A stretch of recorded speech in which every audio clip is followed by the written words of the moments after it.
तो गाइस लेके करीब बाइक को लेके जाना भी मना है, तो आप ऐसे ही देखना यहाँ से व्यू।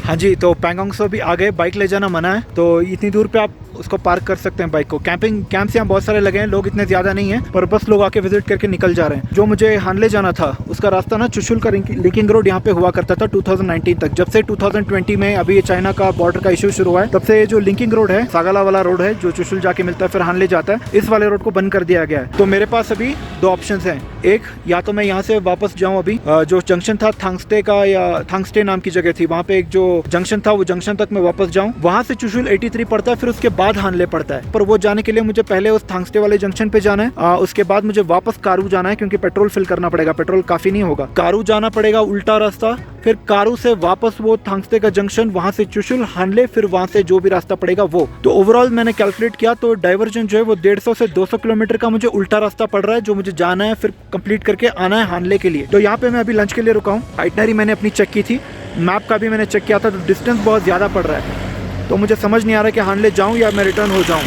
क्योंकि जो हिसाब से मैं प्लान करके आया था, जिस हिसाब से मतलब मैंने सोचा था कि मुझे चुशुल और हानले जाना है, वो यहाँ के पता चला कि सागाला का रास्ता जो है वो बंद हो गया है। थोड़ा लंच करते हैं, देखते हैं दिमाग में कुछ आइडिया आता है तो, नहीं तो फाइनली डिसाइड करके जो भी है वो कर ही लेते हैं। इतनी दूर 3 जो मेजर पॉइंट्स है वो मतलब क्रॉस किए हैं। आई थिंक बाइक भी बहुत ज़्यादा जो है वो ऑफ रोड का बीट ले रही है, भले ही मैं रेस्ट दे रहा हूँ, बाइक भी बहुत कंडीशन है फिर भी, पर बाइक का भी सोचना पड़ेगा। बैंगलोर से चला के आऊँ और मुझे वापस जो है अभी और इतना लंबा 3,500-4 हज़ार किलोमीटर का जो मुझे सफ़र करना है, उसका भी सोचना पड़ेगा कि बाइक वहाँ तक मुझे बैंगलोर तक सही सलामत जाना है। तो चलिए अभी यहाँ थोड़ी देर बैठता हूँ ऐसे ही, फिर उसके बाद लंच करके निकलते हैं। हाँ, तो ये होटल कभी आए आप, तो यहाँ का मैंने अभी वेज फ्राइड राइस और ऑनियन ऑमलेट ट्राई के खाया है। आप आएँ तो कभी ज़रूर ट्राई करना। प्राइस ऑब्वियसली थोड़ा हायर एंड है। अब यहाँ पे आपको कोई और ऑप्शन मिलेगा ही नहीं खाने पीने का, लिमिटेड होटल्स हैं खाने के लिए, और इतनी ऊंचाई पे, इतने एल्टीट्यूड पे आप एक डेड एंड वाले पॉइंट पे आए हैं, खाना मिल जा रहा है, वही बड़ी बात है।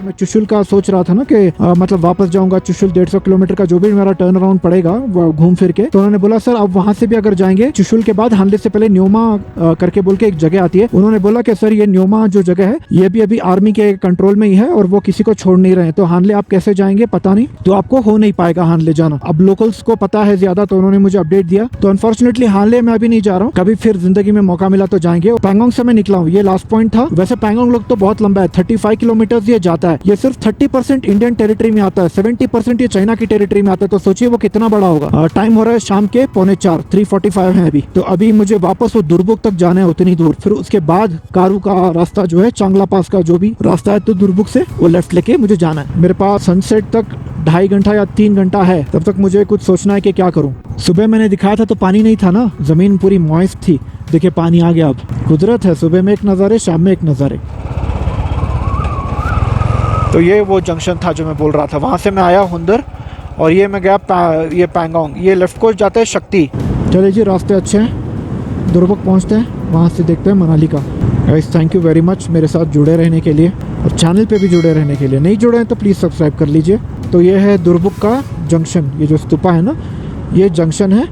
मैं राइट से आया था, तुरतुक, हुंदर, खारदुंगला, मतलब खारदुंगला, तुरतुक, त्यागशी ख़त्म करके वापस जब पैंगोंग आया तो मैं राइट से आया था, वहाँ से आया था मैं। अब कारू के लिए आई थिंक मुझे लेफ्ट जाना पड़ेगा। Okay, thank you. ये बोल रहे हैं उपशी जाएगा, चांगला टॉप जाएगा, कारू जाएगा, मनाली जाएगा, नहीं पता। तो आई थिंक कारू पहुँचने के बाद वहाँ शायद कोई साइन बोर्ड दिख जाएगा कि आगे कहाँ को जाएगा करके। आई थिंक ये चांगला टॉप ही जा रहे थे ना, हाइक जो हो रहा है ना, ऊपर चढ़ रहे हैं। ये तो बहुत ही खड़ी चढ़ाई है और ठंड का पारा भी बढ़ रहा है, बगल में अच्छी खासी बड़ी नदी जा रही है। ये बड़ा सीनिक रास्ता है, मतलब ये राइट से देखो ना, पानी का झरना और ये गोल्डन घास, फूल, ये बहुत खूबसूरत है। और वो केव बने हुए हैं, पता नहीं नेचुरल हैं या क्या, अंदर बर्ड्स हैं। अभी ये जो ठंड चढ़ी है ना, थोड़ा ऐसा हो रहा है मुझे, धूप के टाइम पे ऐसा मौसम कैसा भाई। ये बादल आ गए यार, अचानक से बारिश वारिश ना हो जाए। ओहो भाई साहब, इन लोगों को कोई आइडिया होगा क्या कि ये रास्ता कहाँ जा रहा है? अच्छा, ये रास्ता कहाँ को जाएगा? अभी मनाली जाना है मुझे। अच्छा नहीं लेके पहले मनाली पड़ता नहीं, वो कारू आएगा ना, है। कारू वो कारू वो पहले उपशी आएगा या कारू आएगा? फिर उपशी आएगा, कारू पे मुड़ना है मनाली। अच्छा ये चांगला किधर है, चला गया? अच्छा आएगा अभी। सबसे प्रॉब्लम वाली बात वही है, हाई एल्टीट्यूड है और आपकी गाड़ी नहीं चलेगी ना।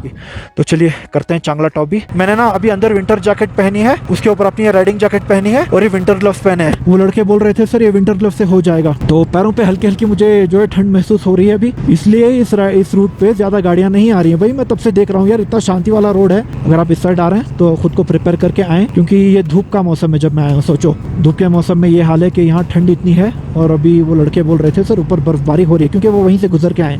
सुलेमान ये पार कर जा भाई, ऐसे जगह पर आप हैं जहाँ पर ऑक्सीजन नहीं है और आपकी गाड़ी बंद हो रही है। या तो आइडलिंग का स्क्रू अगर आपको समझ आता है, आपको अगर वो लॉजिक पता है आइडलिंग स्क्रू की, तो आइडलिंग स्क्रू को टाइट कर दो, एक चीज वो कर सकते हो। या तो दूसरी चीज ये करो कि बाइक का चॉक पुल कर दो, जितना भी ऑक्सीजन सप्लाई मिल रहा है वो और फ्यूल दोनों फ्लश हो जाएगा कंबशन चेंबर में। जैसे ही वो फ्लश हो जाएगा तो इंजन में ज्यादा फ्यूल जाने की वजह से कंबशन ज्यादा होगा और गाड़ी बंद नहीं होगी। पर याद रखना चौक ज्यादा देर तक ऑन नहीं रखना। जैसे आपको लगे कि आपने वो चढ़ाई पार कर ली है या आपकी गाड़ी नॉर्मल परफॉर्म कर सकती है, तुरंत चौक बंद कर देना, वरना अगर ऐसे चलाते जाओगे तो इंजन हीट हो जाएगी। ये बस एक टिप है, ऐसे ही दे दिया मैंने।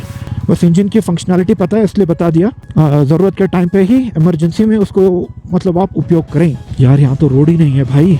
ये नकल गार्ड्स पता नहीं मुझे कितना मतलब वो बचा रहे हैं। अगर वो नहीं होते तो शायद ज़्यादा हवा हिट होती मेरे हाथों पे। मेरे पूरी राइड में जितना ऑफ रोड का वो पैच मैंने नहीं चलाया ना, वो यहाँ मुझे लग रहा है कि चला दूंगा मैं। क्या बेवकूफ़ बंदा है भाई। यार पंजाब के सारे जाहिल हैं क्या? ऐसे क्यों चला रहे हैं? ना हॉर्न बजाया पहले वाले बंदे ने, वो तो ठोक ही देता मुझे। इतने जाहिल लोग हैं क्या? ये भी पंजाब का ही होगा जिस तरह से आ रहा है जाहिल। हाँ जाहिल, ये जाहिलों की टोली जा रही है लगता है तीनों गाड़ियों में। बड़ी शर्म की बात है गाइस, इतना सीवियर एक टॉप है और इतनी मतलब वहाँ नॉर्मल धूप के मौसम में इतनी मतलब ठंड है कि एक नॉर्मल इंसान संभाल ना पाए। और ये मतलब आपका स्ट्रैटेजिक मतलब डेस्टिनेशन नहीं मिलता है ऐसे आर्मी वालों के लिए या बॉर्डर रोड ऑर्गेनाइजेशन के लिए, तो आप इसको इस हालत में छोड़ दिए। लेट्स होप कि यही चांगला पास हो। अगर नहीं है तो पता नहीं और आगे क्या प्रॉब्लम होगी। वैसे यहाँ से देख पा रहे होंगे आप, सारे स्नो क्लिफ्स नज़र आ रहे हैं और हम देखें स्नो के कितने करीब आ गए। बर्फ है सारा। ओहो, यही है जी चांगला पास।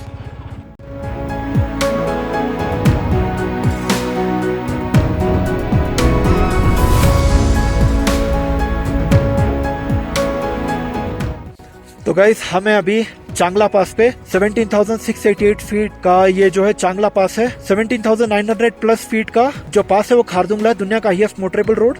और ये दुनिया का सेकंड हाईएस्ट जो है पास है चांगला पास। खारदुंगला में तो धूप थी, यहाँ पे अगर आप मेरे पीछे देखें तो बर्फ है। और ओवरऑल मैं एक व्यू दिखाऊं तो सारे आपको यहाँ पे बर्फ वाले ही दिखेंगे। पीछे आप देख रहे हैं पूरा धुंध हो रहा है, तो ये बर्फ का है। और उस साइड पे अगर आप देखें दूर वो वाला, वो सारे पूरे बर्फ के पीक्स हैं। तो ये मैं रहा और ये रहा जी सुलेमान, और हमने क्रॉस कर लिया है चांगला पास। बहुत ठंड है यहाँ, तो यहाँ से कुछ फोटोज लेते हैं और तुरंत नीचे उतरता हूँ। मेरी भी हालत खराब हो रही है बहुत। यस, ये भी अचीव हो गया।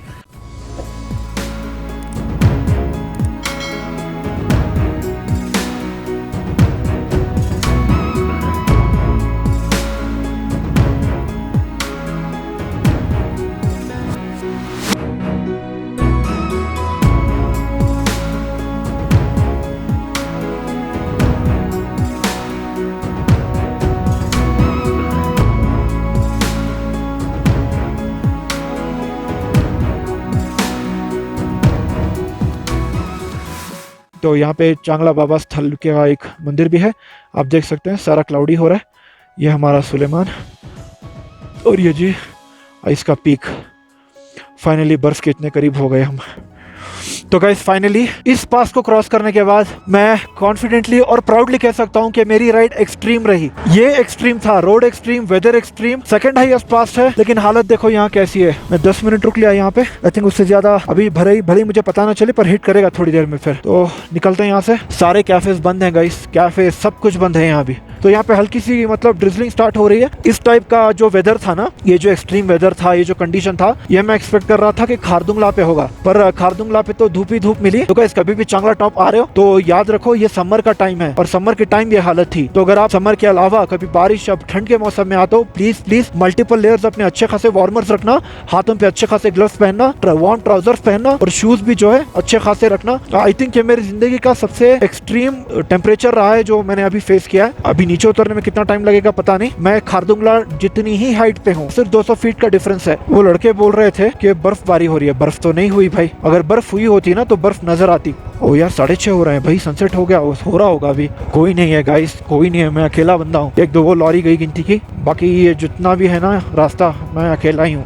वहाँ थे हम, देखिए चांगला पास पे, वो ना ऐसे चांगला पास फेस कर रहा है, वो उसकी फोटो ली थी मैंने। तो अभी ज्यादा नीचे नहीं उतरे, ढलान आएगी एकदम से। अभी टाइम जो है 7 बजने में 7 मिनट बाकी है, और आप देख सकते हैं पूरा ऑलमोस्ट अंधेरा हो चुका है। चांगला टॉप से उतरते ही सबसे पहले आपको जो गांव मिलेगा वो है शक्ति। शक्ति से और आगे आपको जाना है तो आपको आएगा कारू। कारू से आगे आएगा उपशी। टाइम जो है अभी 7:40 है। एक चीज का जो मुझे बहुत बुरा लग रहा है ना, वो ये है कि मैंने इतने सारे जो परमिट्स बनवाए ना, कहीं पे भी किसी की जरूरत ही नहीं थी यार। आई थिंक ये लोग झूठ बोल के ना धोखा दे रहे हैं। गवर्नमेंट ने अबॉलिश कर दिया है वो परमिट वाला। एजेंट्स तो ऐसे ही लूट रहे हैं यार। 400 रुपया मैंने दिया, 150 रुपया इनका कमीशन दिया, पूरे रूट में कोई भी कहीं भी नहीं पूछा है, तो पूरा सर्किट खत्म कर दिया मैंने अभी। अगली बार आप में से कोई अगर आ रहा है ना, तो पहले अच्छे से कंफर्मेशन ले लो कि परमिट चाहिए या नहीं चाहिए। तो जी खरू आ गया, ये मुझे यू टर्न मारना है इधर से।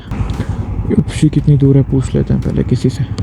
14 किलोमीटर। अच्छा, उधर रूम वगैरह मिल जाएगा ना? Okay thank you. तो गाइस आपको खारू के मेन सिटी से 4 किलोमीटर या 3 किलोमीटर आपको ले की साइड आना पड़ेगा इस फ्यूल पंप के लिए। आई थिंक एक ही फ्यूल पंप है यहाँ के अलावा, पता नहीं मुझे उपशी में होगा नहीं होगा। तो फ्यूल जो है आधी टैंक से भी ज्यादा था फ्यूल मेरे बाइक में, मतलब अच्छा खासा दे रही है माइलेज। टैंक फुल करवाई तो 6 लीटर ही आया। 8:30 हो रहे हैं और मैं उपशी पहुंच गया। 500 मीटर दिखा रहा है। अभी अगर मुझे हानले जाना होता ना तो मुझे यहाँ आके जाना पड़ता। हानले यहाँ से 201 किलोमीटर है, सोचो। मतलब मुझे यहाँ आके हानले जाना है, और उसकी भी गारंटी नहीं है कि वहाँ रूट खुला है, क्योंकि न्योमा का जो 133 किलोमीटर दिखा रहा है वो बॉर्डर पे आता है। तो अभी आर्मी ने उस न्योमा नाम की जगह का कंट्रोल लिया हुआ है। तो न्योमा ही जब मैं नहीं जा पाऊंगा तो हानले कहाँ से चला जाऊंगा। तो अभी मुझे राइट जाना है मनाली 425, सारचू 202, तंगलंगला 51। ओहो हो, तंगलंगला तो मैं नहीं जाऊंगा आज।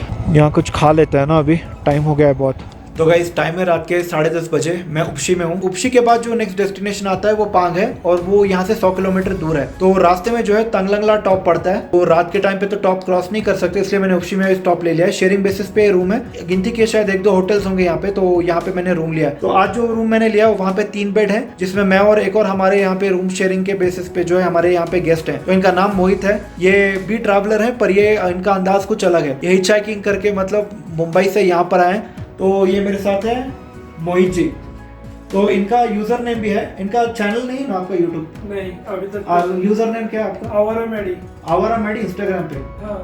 तो इनका यूजर नेम ना आवारा मैडी है, और ये इंस्टाग्राम पे है। ये ऐसे ही अकेले निकल गए हिचहाइकिंग करते हुए मुंबई से, अभी यहाँ तक आए। इसके बाद ये उत्तराखंड भी जाएंगे। तो अगर आप इंटरेस्टेड हैं इनके हिचहाइकिंग और वो इनके सोलो ट्रैवल के बारे में जानने के लिए, तो इनका जो आवारा मैडी है इंस्टाग्राम पे जो है आप इनको फॉलो कर सकते हैं। इनकी कहानी आगे क्या होगी वो आपको पता चलेगा। तो इनसे मिलकर अच्छा लगा। बहुत देर तक हम दोनों बातें करते रहे, बस ऐसे ही अपने ट्रैवल स्टोरी शेयर करते रहे। कल मैं मनाली के लिए निकलूंगा। मनाली यहाँ से आई थिंक 300+ किलोमीटर है। तंगलंगला आएगा, फिर नकीला पास आएगा, और आई थिंक बारालाचला पास भी आएगा। 3 पासेस कल आने वाले हैं, देखते हैं कहां तक हो पाएगा। अगर आपको ये वीडियो अच्छा लगा है तो वीडियो को प्लीज लाइक कर दीजिए। चैनल पे अगर आपने सब्सक्राइब नहीं किया है, पहली बार इस वीडियो को देख रहे हैं, तो चैनल को सब्सक्राइब करके बेल आइकन जरूर प्रेस कर दें। तो मिलते हैं हम अगले वीडियो में, अगले एपिसोड में। तब तक के लिए bye bye and take care.